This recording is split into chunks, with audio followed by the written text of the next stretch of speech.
안녕하세요. 오늘 2025년 6월 8일 일요일입니다. 교과 나눔 시간에 오신 여러분들을 진심으로 환영합니다. 이번 주는 2025년도 제2기 암시 형상 상징의 제11과 루카 에스더에 대해서 살펴보도록 하겠습니다.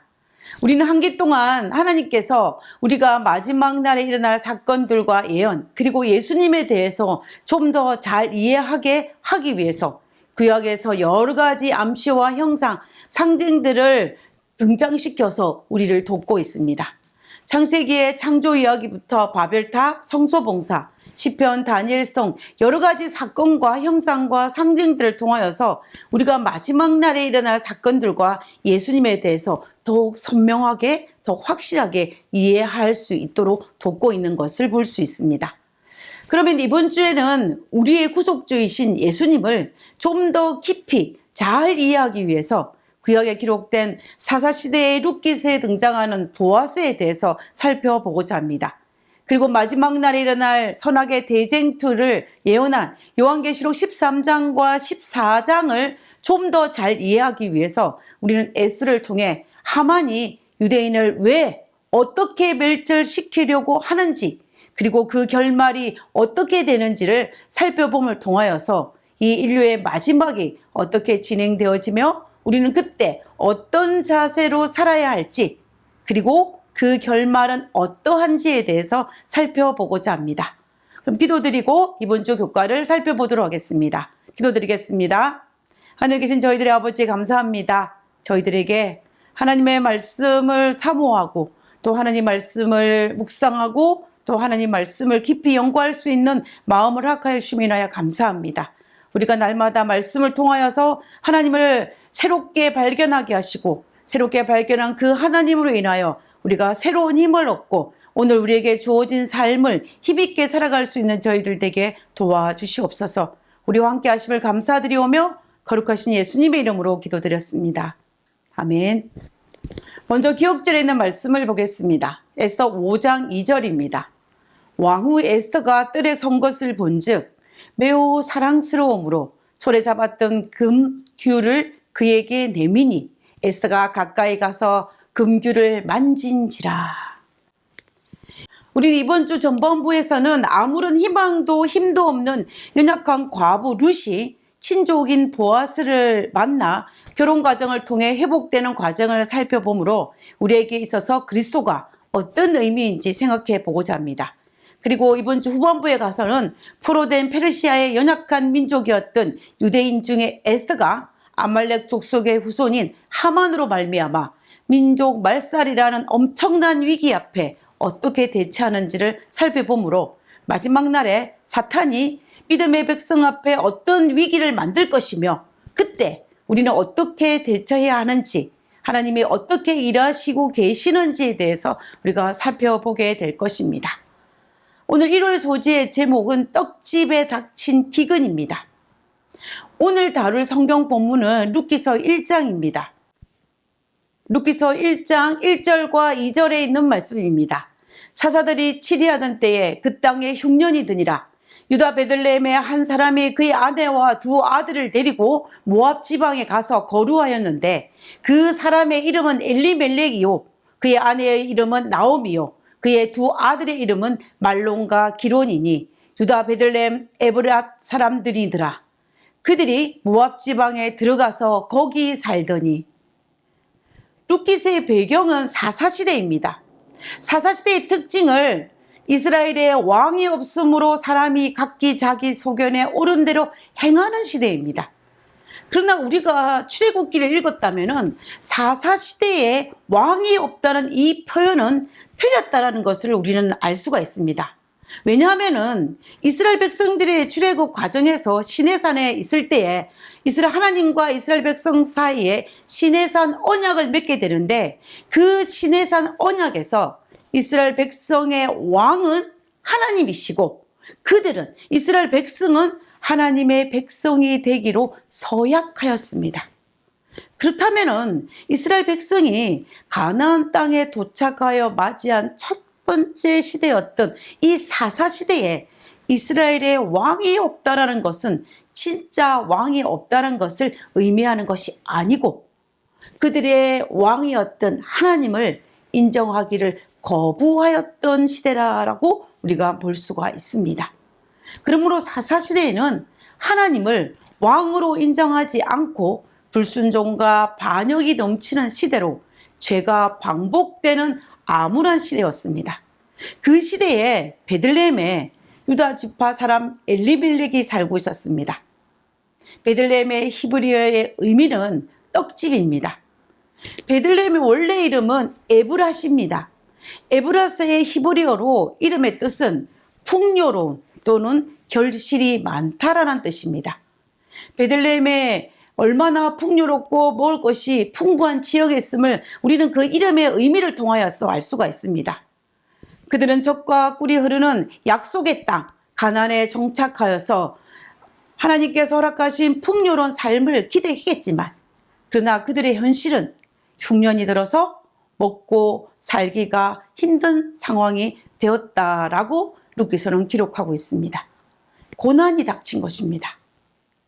처음에 아담과 하와가 에덴 동산에 있을 때에는 풍요로운 삶을 누렸지만 그들이 범죄함으로 말미암아 에덴 동산에서 쫓겨났고 엉겅퀴와 가시가 나왔을 뿐만 아니라 그들은 수고하고 땀을 흘려야만이 먹을 수 있는 상황으로 바뀌었습니다. 그들에게 고난이 닥친 것입니다. 우리의 삶도 그들의 삶과 별반 다르지 않습니다. 풍요로움을 기대하지만 지금 우리가 당하는 현실은, 우리의 상황은 우리의 기대와 달리 종종 자주 고난이 매번 닥칩니다. 그렇다고 하여서 세상 사람들이 의문을 품는 것과 마찬가지로 우리가 하나님은 존재하지 않거나 하나님은 나쁜 일이 일어날 때 우리를 도울 수 있는 능력이 없거나 하나님은 우리가 상처받았을 때 돌보지 않으실까라는 그런 의문을 가지지는 않습니다.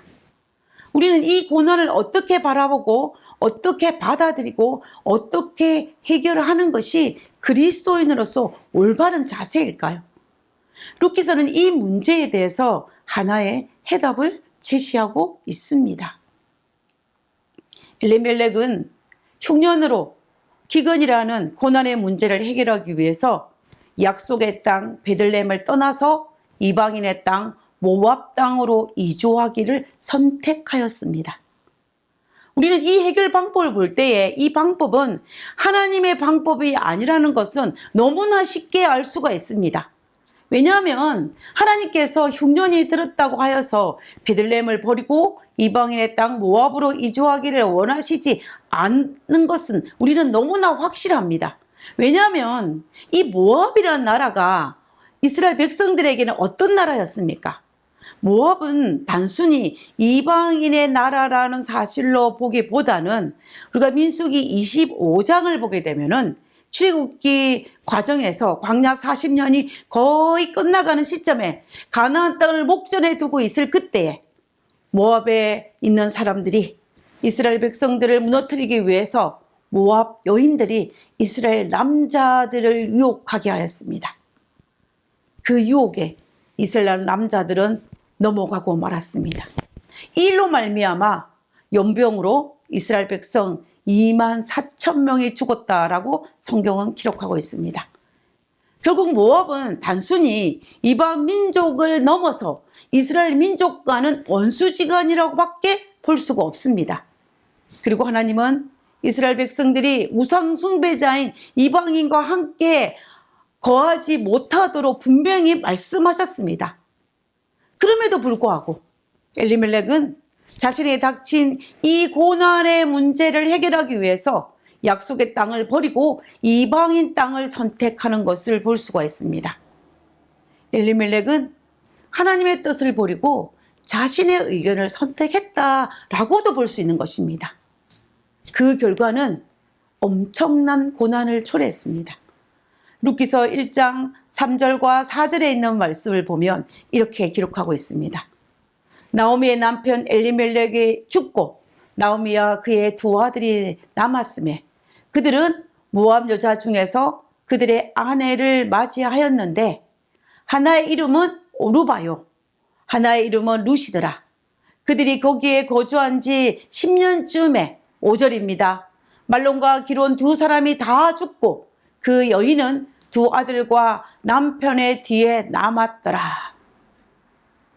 이민 간 지 10년 만에 남편 엘리멜렉도 죽고 그의 두 아들 기론과 말론도 죽었습니다. 엘리멜렉의 아내 나오미와 두 며느리만 남게 된 것입니다. 과부 셋만 남은 것입니다. 고난을 피하려다가 더 큰 고난이 닥친 것을 볼 수가 있습니다. 하나님을 떠난 결과이며 인간 스스로 문제를 해결하고자 하였던 그 결과가 바로 이것이었습니다. 우리는 때때로 우리 스스로 문제를 해결하고 발부둥 치지만은 그러나 안타깝게도 우리에게는 그 문제를 해결할 수 있는 근본적인 능력을 우리는 소유하지 못했습니다. 그러나 하나님께서는 이런 우리를 그대로 버려두지 않으시고 성경의 수많은 이야기를 통하여서 우리에게 거듭 반복하는 말씀은 하나님은 죄와 고통 가운데서 번민하며 고난 중에 있는 우리를 버려두지 않는다라는 약속입니다.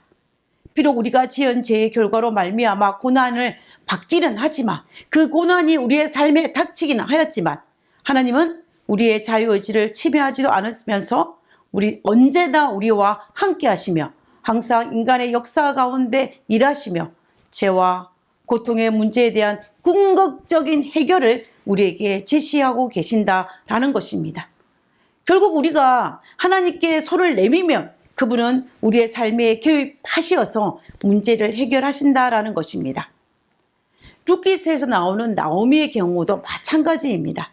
모압 땅에 이민 간 나오미는 이민 간 지 10년 만에 남편 엘리멜렉도 두 아들 기론 말론도 다 죽었습니다. 남아있는 사람이라고는 힘없는 과부인 나오미와 두 명의 이방 며느리 뿐이었습니다. 이 당시 과부는 오늘날의 과부와 비교할 수 없을 만큼 완전히 다른 상황입니다. 성경에서 과부와 고아를 돌보라고 말씀하신 것처럼 세상에서 가장 약자인 동시에 미래의 노후가 전혀 보장되어 있지 않은, 즉 희망이 전혀 없는 상황을 뜻하는 것입니다. 한마디로 인생이 가장 밑바닥까지 내려갔다라는 것을 의미합니다. 인간이 할 수 있는 방법이 더 이상 없다는 것입니다. 기근을 자기 힘으로 해결하고자 이방인의 땅으로 이민을 가는 극단적인 방법을 선택했지만 그 결과는 그나마 남은 것까지 다 잃어버리고 모든 희망은 사라진 상태로 있는 상황이 바로 지금 나오미의 상태인 것입니다. 그러나 그때 나오미는 하늘을 우러러 보았습니다. 인생의 가장 밑바닥에서 원래 인간이라면 해야 할 기본적인 선택을 하고자 나오미는 하늘을 우러러 보았습니다. 룻기서 1장 6절입니다. 그 여인이 모압 지방에서 여호와께서 자기 백성을 돌보시사 그들에게 양식을 주었다 함을 듣고 이에 두 며느리와 함께 일어나 모압 지방에서 돌아오려 하여. 이방인의 땅을 등지고 약속의 땅으로 돌아가기로 선택한 이 행동은 자신을 바라보지 않고 하나님을 바라보기로 선택하는 하나의 행동의 시작입니다. 나오미는 믿음의 여인이었습니다. 비록 그가 약속의 땅을 등지고 모압 땅으로 이민을 갔지만은 그러나 그럼에도 불구하고 나오미의 마음속에는 하나님에 대한 믿음이 있는 여인이었습니다. 우리가 그것을 어떻게 할 수 있냐면은 이방 며느리였던 룻이 시어머니 나오미를 통해 하나님을 발견하였다라고 그가 고백하였습니다. 룻이 시어머니 나오미를 향해서 뭐라고 이야기했냐면 룻기서 1장 16절에 보면 룻이 이르되 내게 어머니를 떠나며 어머니를 따르지 말고 돌아가라 강권하지 마옵소서. 어머니께서 가시는 곳에 나도 가고 어머니께서 머무시는 곳에서 나도 머물겠나이다. 어머니 백성이 나의 백성이 되고 어머니 하나님이 나의 하나님이 되시리니. 어머니 하나님이 나의 하나님이 되시리라 라고 고백하였습니다. 룻은 시어머니 나오미를 통해서 하나님을 발견한 것입니다. 우리는 이것을 통하여서 나오미가 믿음의 여인이었음을 충분히 알 수가 있습니다. 그래서 그는 비록 고난을 겪으면서 빈틈터리가 되었을지라도 하나님께서 허락하신 약속의 땅으로 돌아갈 수 있는 용기가 있었습니다. 당자가 거지가 된 몽골로 아버지 집으로 돌아갈 수 있었던 것은 그것은 바로 아버지에 대한 믿음이 있었기 때문입니다. 마찬가지로 나오미도 하나님에 대한 믿음이 있었기 때문에 그는 고향 땅 베들레헴으로 돌아갈 수 있는 그 선택을 할 수가 있었다라는 것입니다. 우리가 성공을 해서 고향 땅으로 돌아가기는 쉽습니다. 그러나 실패하고 빈털터리가 되어서 고향으로 돌아가는 것은 쉽지가 않습니다. 아마 나오미도 고향 땅을 나올 때는 4명이 한 가족이 함께 나왔지만 이제 혼자 살아남아서 돌아가야 될 상황이 되었습니다. 그러나 나오미는 혼자라도 베들레헴으로 돌아가고자 한 것은 그가 믿음을 가진 대단한 믿음의 여인이었다는 단적인 예입니다. 이것은 믿음을 가진 자만이 가질 수 있는 특권입니다. 이 순간이 진정한 믿음을 발휘할 때라는 것을 우리는 기억해야 합니다. 포기할 수밖에 없는 순간이었지만 그러나 포기하지 아니하고 다시 시작하고 다시 제자리로 돌아가고자 하는 것은 믿음이 있어야만이 가능한 것입니다. 우리의 제자리는 바로 하나님 앞입니다. 그래야만이 하나님이 우리를 위해 일하실 수 있기 때문입니다. 오늘날 우리가 살아가는 이 세상이 땀을 흘리며 수고하는 고난이 가득한 세상입니다. 죄의 결과이지요. 그러나 우리는 우리 가운데 거하시는, 우리 가운데 계시는, 우리를 위해 일하시는 우리의 하나님을 바라보아야 합니다. 비록 오늘은, 지금은 고난 가운데 있을지라도 내일은 결코 고난 가운데 있지 않을 것입니다. 하나님께서 우리에게 약속한 내일은 승리이고 하늘나라입니다. 그러므로 내일은 우리에게 승리가 보장되어 있기 때문에 오늘 고난 가운데 있다 할지라도 기뻐하며 하나님 바라보기를 포기하지 말아야 합니다. 나오미가 빈털터리가 되었지만 베들레헴으로 돌아갔던 것처럼 우리는 우리의 삶이 복잡하고 고난 중에 거하며 더욱 하나님 앞으로 돌아가야 합니다. 혹시 오늘 우리의 삶이 복잡하게 엉켜 있습니까? 지금 고난 가운데 있습니까? 지금 많이 힘드십니까? 그러면 지금 바로 베들레헴으로 돌아가야 할 때입니다. 하나님 앞으로 돌아가야 할 때입니다. 우리 모두 다시 한번 베들레헴으로, 고향으로 하나님 앞으로 돌아가기를 간구하면서 오늘 모든 교과를 기도하고 마치고자 합니다. 기도하겠습니다. 땀을 흘리며 노력해도 머지않아 가시와 엉겅퀴가 우리의 땅을 뒤덮습니다. 평생토록 고생하며 눈물을 흘리는 어려움 가운데 눈을 들어 소망의 주님을 바라봅니다. 부르트고 더러워진 손을 잡아주시고 약속하신 땅으로 우리를 인도하여 주옵소서. 하늘에 계신 저희들의 아버지, 우리가 기도할 수 있는 하나님이 계심을 인하여 감사합니다. 고난 가운데 홀로 버려두지 아니하시고 우리가 돌아갈 곳이 있고 우리가 부르짖을 하나님이 계시고 또 그 하나님이 우리를 돌보심을 인하여 감사합니다. 아버지, 우리가 하나님의 그 존전 앞에 속히 돌아갈 수 있는 저희들이 될 수 있도록 도와주시고 그리고 그 하나님의 존전 앞에서 하나님께서 허락하신 그 복을 누리며 우리의 마음에 이르는 그 평안과 화평을 누리며 감사와 찬송을 돌리는 저희들 될 수 있도록 도와주시옵소서. 오늘 하루도 하나님의 앞에서 찬양하는 삶을 살게 되기를 간구드리오며 거룩하신 예수님의 이름으로 기도드렸습니다. 아멘.